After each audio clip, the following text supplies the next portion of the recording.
now it's not just sufficient to have an operator. You need also in the construction phase a clear focus on sustainability. And if you don't do this, you will not sell so easily, and in a few years you will not sell at all.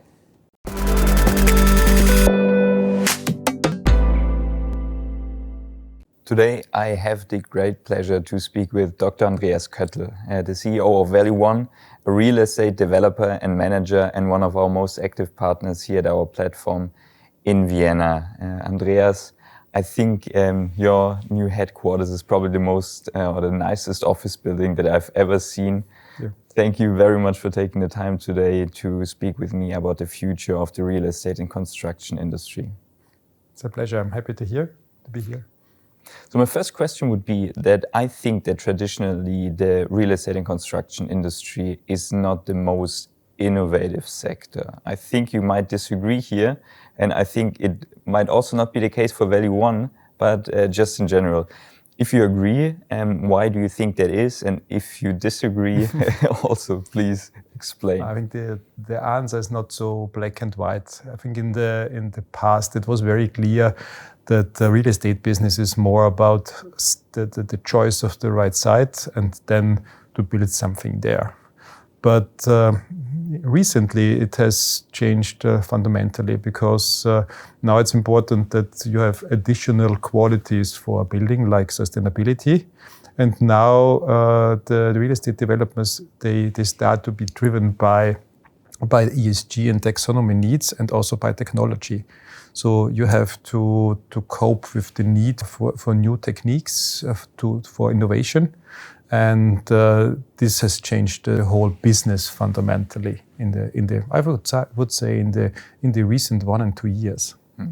So a very new development, actually. Yes, of course, because 3 years ago, sustainability was more or less nice to have. And companies like Value One, they started with the sustainability, with the certification about 12 years ago. So for us, it was a prerequisite for our properties. But other developers, they looked at us and said, okay, that's nice what you do, but it just costs money. It will not sell. But during the recent years, it became required by investors, not the office segment, but also in the residential more and more, with investors starting to buy residential buildings for rent. And so we have a development now. You cannot sell these kind of buildings so easily without a clear focus on sustainability. And with that comes the need for technology and innovation. So that is very interesting. So you're saying that the push towards more sustainable building and sustainable living also comes from the investment side, basically, from the investors that are demanding these ESG-conform buildings. The European Green Deal has the logical consequence that companies get rated by what they do in terms of sustainability. This has an impact on their financing capabilities. So investors, they need to put a focus there because in the next few years they will be rated if they comply with sustainability or not, or with the regulations out of the EU taxonomy. So they have a closer look at their products. And 1 year ago, it was sufficient to have a sustainable operational company like student living to maintain a house, but now it's not just sufficient to have an operator. You need also in the construction phase a clear focus on sustainability. And if you don't do this, you will not sell so easily, and in a few years you will not sell at all. Would you agree that this is actually a very positive development? Of course. On the one side, I would have been happy if the business would have regulated themselves somehow and set their own objectives. And I had a lot of discussion in the former years if we need some kind of legislation about sustainability.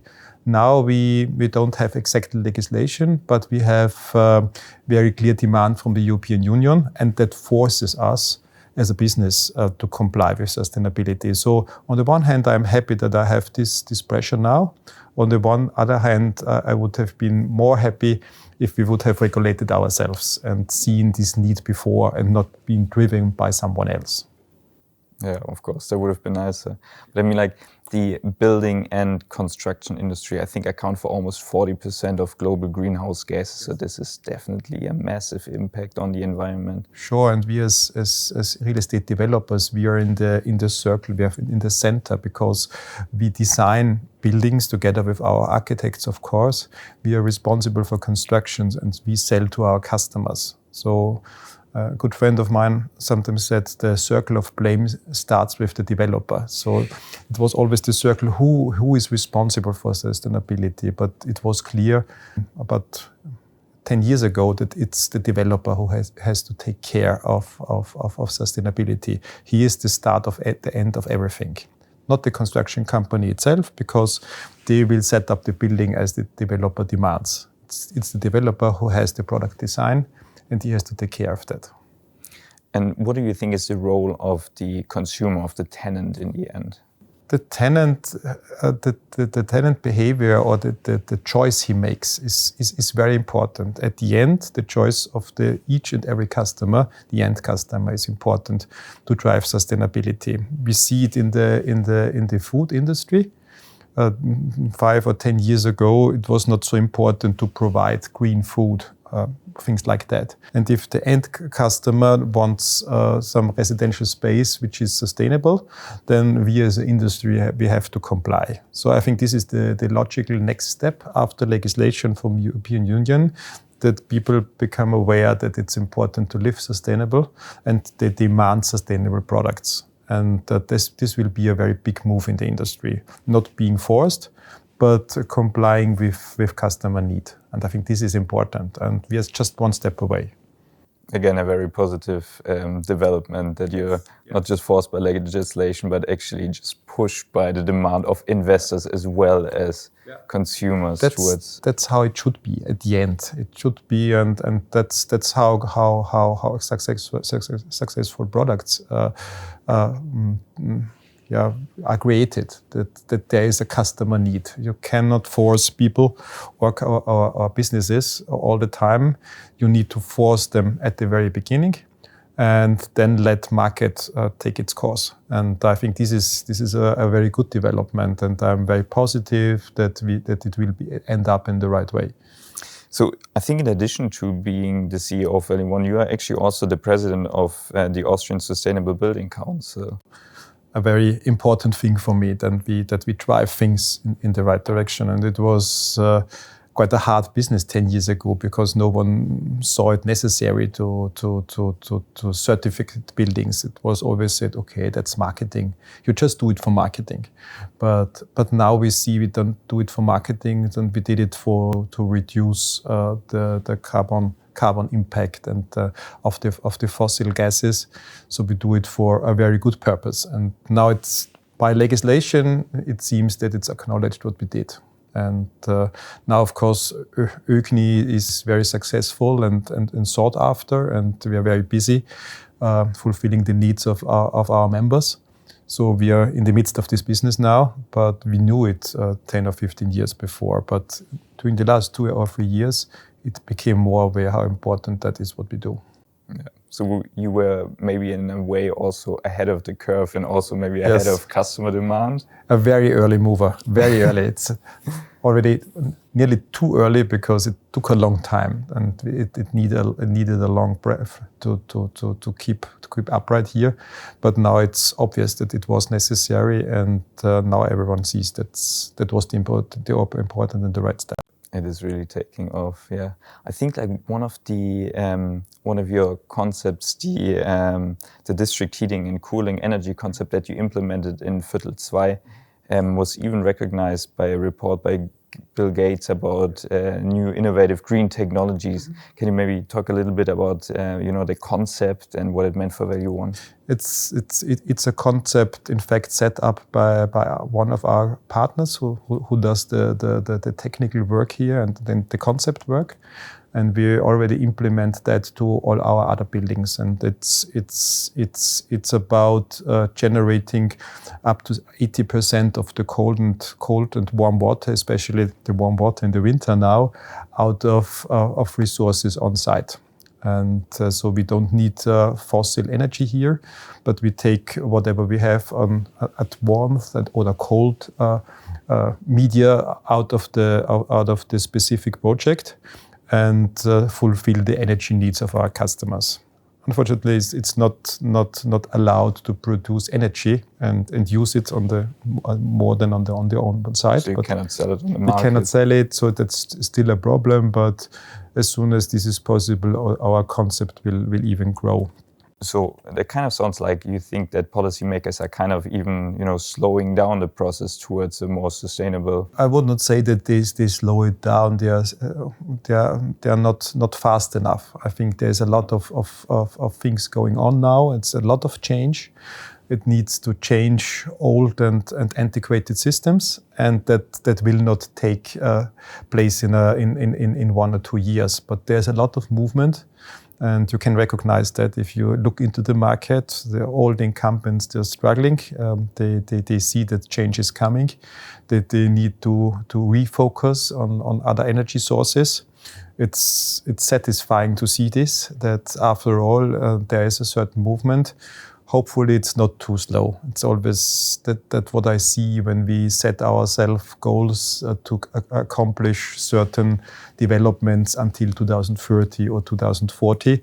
I would like to see goals accomplished in the next 3 or 5 years. So I think we have to break down these very ambitious climate objectives, the sustainable development goals to a more narrow time frame, and to monitor if we reach it or not. Because if you set yourself goals in 2040, people may tend to wait until 2038, and then it's too late. We need to break it down to attractive and very ambitious goals, but where you can see that you accomplish them within the next 2 or 3 years. That's what we do in the company now.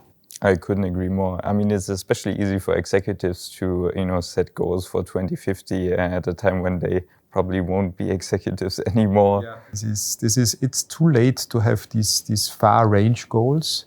And it's also, that if you lead a company, if you're responsible in top management for a company, you would never say this company has to accomplish certain goals in 5 years. Every supervisory board would say, are you mad? What will you reach by end of this year? What will you do next year? What are your specific steps? Why should this work differently with climate policy? We have to clarify what should be next year.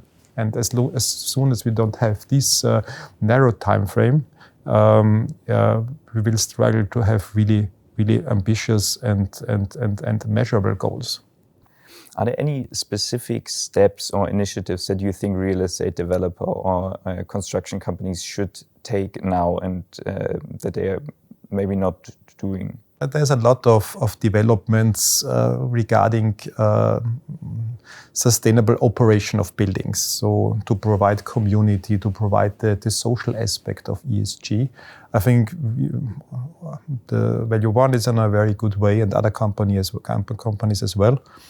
But still lagging behind a little bit is the sustainable construction. This has a large amount in this negative circle. It consumes a lot of fossil gases. There's a lot of transportation necessary to construct and to build up, to ramp up a building.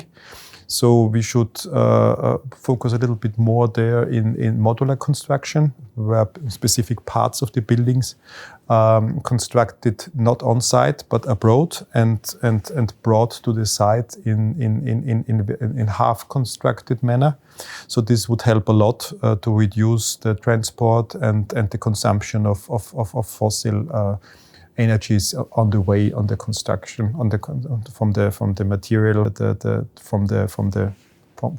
the site, from the production. So modular building is one thing, and the other thing is that you should not always think about greenfield projects. if you focus a little bit more on reuse and the adaptation of specific buildings to the actual needs and to another purpose and other use, then you would always avoid that valuable resources more or less wasted for new buildings. So not construct everything new, but take existing buildings and try to reuse them, to refurbish them, to find something new out of the old. And that's what we did also with our company building. As you know, the half square meters of our building are constructed new. The other one is in a valuable substance, and we invested quite a lot of money here to make it attractive again. And I think this should be more the mindset of a real estate developer, not just to look at greenfield, but to look at reuse or also a brownfield development. Yeah, and I think Tribüne 2, so your headquarters, is definitely a good example that this kind of development can definitely pay off, and it's maybe even nicer than a brand new development. Sure, if you combine old and new, then I think this is more that's 1 and 1 makes 3 then, because you have created something new with all the amenities of a new building, but you have preserved the old substance. And it's also a message to us as humans that not everything what is old is not usable anymore. I think this is not just construction, it's mindset.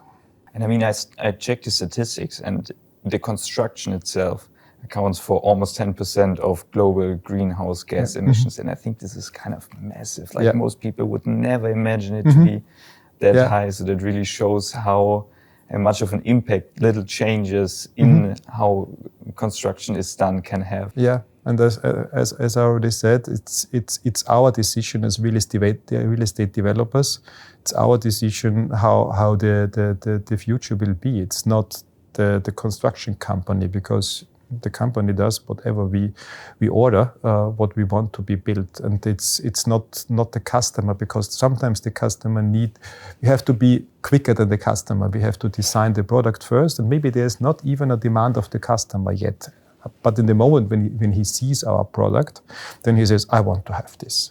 So we have to be a little step before our customer even knows what he wants to have.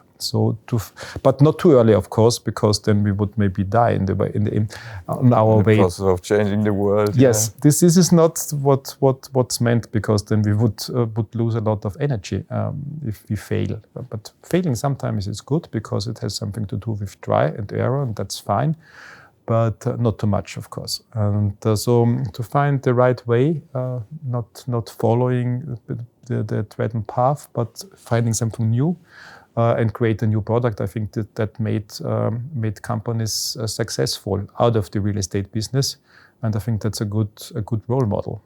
I mean, there's definitely a bit of a chicken and egg problem between what does the customer want, what does he not want.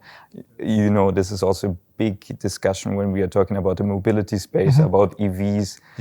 Is it actually the customers that don't demand these electric vehicles, or is it actually the auto manufacturers that don't produce these electric vehicles? But it definitely sounds like in the real estate and construction industry right now is the right time to actually double down on sustainable and innovative products and services. Yeah, of course, you have to take the right choices, and you have you cannot afford to fail too often. You have to take into account that you will fail, of course, because if you never fail, then you are not courageous enough. That's clear. But it's, as you say, it's a chicken egg problem a little bit. But as always, you need a good team. You need a good working surrounding, a good climate to work. You have to encourage people, empower people, younger people, of course. They need to have to be able to speak a loud word in the company. Not just the older ones, also the younger ones have to be heard, and then you will have a good product, because then you are really near to the customer. You don't have to. It should not be that you create the product for yourself, but sometimes your employees, they are nearer to the customer. That whatever we think or breed out in the ivory tower of top management. So that's very important, and also we try also in our company to provide the room for a loud word, a loud voice, and for change, of course. I think this is already like a perfect end to this conversation. Maybe just one last question. If you were granted one wish by policymakers, one policy that you could implement directly to make the real estate and construction space more innovative and more sustainable, what would that be? My wish would be to create stable framework conditions for development. To have a clear, as politician, to have a clear and very transparent strategy and to communicate. If you communicate as a politician what you want, business can knows how to react, how to create its own strategy. What we lack now is a very clear word from the politicians we voted for, how they want to head to. We will be the one to go there, that's clear, but legal framework is not clear. If they say no, then it's fine, then it's okay, then we can figure out a way how we get to our objective. If they say yes, we want that in a certain manner, then we can build the world around that. But now we don't have someone who is really clear in his steps and sticks to his words. That's the problem. It's always we say that what our voters may be inclined to do. There was a survey about a few weeks ago. I heard it in the radio of Ö1. That was very interesting. It said that more than 60 or 70% of the people, they want fundamental change in environmental politics. They want change in traffic. They want change in mobility. They need that. Politics. They asked the same question to politics, and they thought that just 20% of their voters want change. So in fact, 60 to 70%, they want change, but politics are afraid, they are too courageous, and they don't support change. So there's a completely misunderstanding. So that's very funny. No, politicians don't want to hurt anybody, but people want change. And I'm just waiting for someone, or also a party, who makes it clear that change will happen. And I think there will be a lot of followers to this idea. It's a complete mismatch, basically, between what the people are asking for and what politicians are implementing. Yeah. And I couldn't agree more. The worst thing for corporations in general, I would say, is uncertainty. So you just need a clear vision, clear path. Mm-hmm. Clear words, what should be and what not. And then we as businesses, we can adapt our strategies to that. And it should be stable a little bit. And we will match everything. I think this is this entrepreneurial principle to find ways around everything. I think this will work and really will create a good future. We don't need subsidies or something. We need just clarity. Just knowing the rules and you can win the game. Yeah. Andreas, thank you so much for this conversation. Very insightful. I can echo basically everything you said. I can also echo the great things that you said about your team. It's so much fun to working with them. We really enjoy working with you. Looking forward to the next year. Thanks for the time. Thank you. It was a pleasure to have this discussion with you.